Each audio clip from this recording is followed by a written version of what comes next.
Chapter 17 breathing and exchange of gases start करते हैं इसे हम.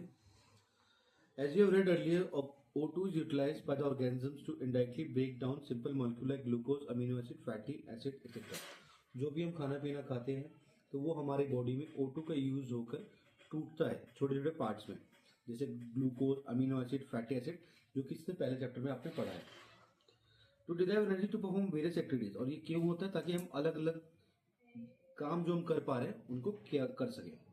Carbon dioxide which is harmful is also release during the above catabolic reaction. इस reaction के दौरान एक बाय प्रोडक्ट बनता है कार्बन डाइऑक्साइड, जो हमारी बॉडी में ब्लड स्ट्रीम से ट्रेवल करता है और वापस लंग्स के जरिए एक्सहेल हो जाता है. It is therefore evident that O2 has to be continuously provided to the cells. तो इसलिए O2 हमें लगातार चाहिए और CO2 हमें बॉडी से बाहर निकालना है, क्योंकि रेस्पिरेशन हमारा होगा जिसमें हमारा खाया हुआ खाना पचेगा. तो किसकी वजह से बच रहा है? O2 की वजह से. और उसके बदले में क्या बन रहा है? CO2. और CO2 को बाहर बॉडी से भेजना है, जो हम एक्सहेल करके भेजेंगे. This process of exchange of O2 from the atmosphere with CO2 produced by the cells is called breathing. तो इस तरीके से बॉडी से बाहर आने जाने की प्रोसेस को हम ब्रीथिंग कहेंगे. Commonly known as respiration. Respiration बड़ा टॉपिक है. ब्रीथिंग में दो टॉपिक्स आते हैं, इनहेलेशन और एक्सहेलेशन. सांस अंदर लेना और सांस बाहर छोड़ना. रेस्पिरेशन के अंदर प्रॉपर टॉपिक है जिसके अंदर हम जो खा रहे हैं वो हमारा खाना जब सेल्स तक पहुंचता है पचने के बाद, उससे एनर्जी फॉर्म करना. जैसे मैं पेन की मूवमेंट भी कर रहा हूं, इसमें भी मेरी बॉडी में जो एनर्जी लग रही है तो वो भी उसी के जरिए पूरी कंज्यूम हो रही है. तो टॉपिक स्टार्ट करते हैं. Respiratory organs. Mechanisms of breathing vary from among different groups of animals depending mainly on their habitat and level of organization. उनके हैबिटेट पे डिपेंड करता है कि जो वो जहां पे रहते हैं उसके अकॉर्डिंग वो कैसे सांस लेंगे और कैसे खाना पचाएंगे. Level of organisation. ऑर्गेनाइजेशन मतलब वो टिश्यू स्ट्रक्चर के ऑर्गेनिज्म है या ऑर्गन लेवल सिस्टम है या फिर ऑर्गन से मिलकर एक मल्टी सेलुलर ऑर्गेनिज्म फॉर्म कर रहे हैं. Lower invertebrates like sponges, coelenterata, platform etcetera exchange O2 and CO2 by simple diffusion.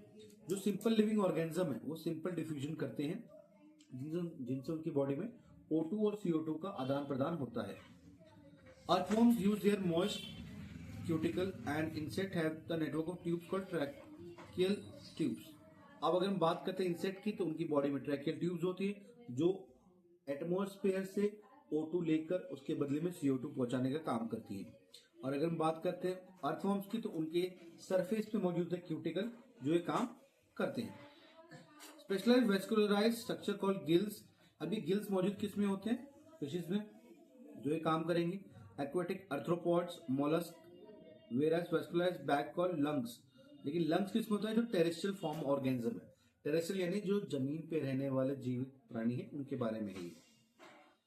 Among vertebrates, fishes use gills, whereas amphibians, reptiles, birds, mammals respire through lungs. अगर हम बात करते हैं जो vertebrates हैं जिनकी रीढ़ की हड्डी होती है उनमें गिल्स यूज होता है कुछ में, जैसे फिशेस में. एम्फीबियंस हैं कुछ जो कि जमीन पे भी रहते हैं और पानी में भी रहते हैं. रेप्टाइल, बर्ड्स, मैमल्स लंग्स के जरिए. Amphibian like frog can respire through their moist skin. Frogs अपने स्किन के जरिए भी कर पाते हैं, जिसे हम क्यूटेनियस रेस्पिरेशन करते हैं. और क्यूटेनियस और कौन करता है? अर्थवॉर्म, जो भी क्यों हमने पढ़ा भी क्यूटिकल्स के जरिए. हम आगे बढ़ते हैं इसमें. Human respiratory system. I hope आप लोगों के पास बुक होगा, बुक के जरिए आपको वर्ड टू वर्ड समझा रहे हैं. We have pair of external nostrils opening out above the upper lips. हमारे नोस्ट्रिल्स मौजूद है और इन्हीं नोस्ट्रिल्स के जरिए पैसेज पूरा कंप्लीट होता है. हम मुंह से भी सांस ले सकते हैं, लेकिन मुंह से सांस लेना हमें अवॉइड करना चाहिए. कारण ये है इसका क्योंकि जो हमारे नोज है उनमें स्पेशल चीजें मौजूद है जो कि एयर को फिल्टर आउट करती है और हमें साफ हवा पहुंचाती है लंग्स तक. क्योंकि लंग्स में अगर खराब चीज आएंगी तो हम बीमार पड़ सकते हैं. It leads to nasal chamber through the nasal passage. तो नोस्ट्रिल से नेसल पैसेज से होते हुए देन हमारा जाता है नेसल चेंबर में, जो आगे जाके ओपन होता है फेरिंग्स में. अ portion which is the common passage for food and air.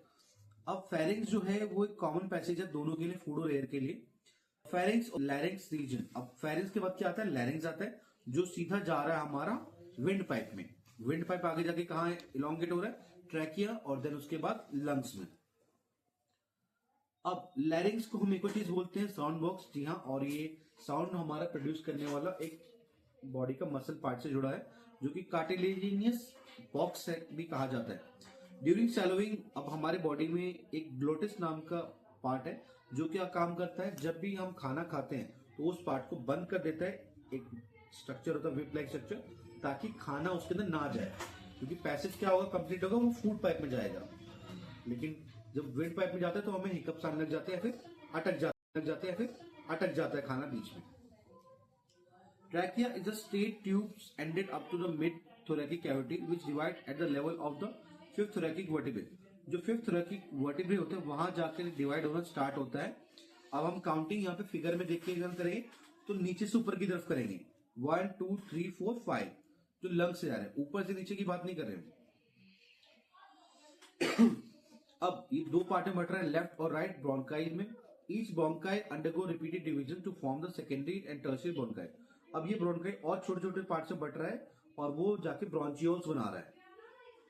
The trachea, primary, secondary and tertiary bronchi and initial bronchioles are supported by the incomplete cartilaginous rings in.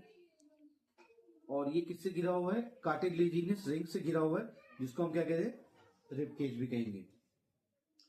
Each terminal bronchiole gives rise to number of very thin irregular walled and vascularized bag-like structure called alveoli. अब ये आगे जाके और छोटे part से बन रहे हैं alveoli, जिसको हम bag-like structure भी कहते हैं, जहां पे मोस्टली डिफ्यूजन का काम होता है ब्लड से और एयर से. The branching of network of bronchioles, alveoli comprise, और इन्हीं चीजों से bronchioles and alveoli, इन चीजों से मिलकर क्या बन रहा है, हमारा लंग्स बन रहा है. We have two layer which are covered by the double layered pleura. हमारे यहाँ पेल्यूरा मौजूद है. हम डायग्राम अगर ध्यान से देखेंगे, पेल्यूरा मेम्ब्रेन है, एल्वोलाई है, पेल्यूरल फ्लूइड है और ब्रोंकियोल है विद पेल्यूरल फ्लूइड बिटवीन देम. और ये हमें एक तरह से बचाता है चीजों को और एक लुब्रिकेशन प्रोवाइड कराता है. इट रिड्यूस फ्रिक्शन प्रोवाइड करता है ताकि जो लंग्स है वो रिब के जब टकराए तो उनसे घर्षण ना पैदा हो. The outer pleura membrane is in the close contact with the thoracic lining, whereas the inner pleural membrane is in the contact with the lung surface. अंदर वाला lung surface तक आता है. तो पहले वीडियो के लिए हम अभी इतना ही रखेंगे. अगली वीडियो में इसके आगे कंटिन्यू करेंगे. Thank you.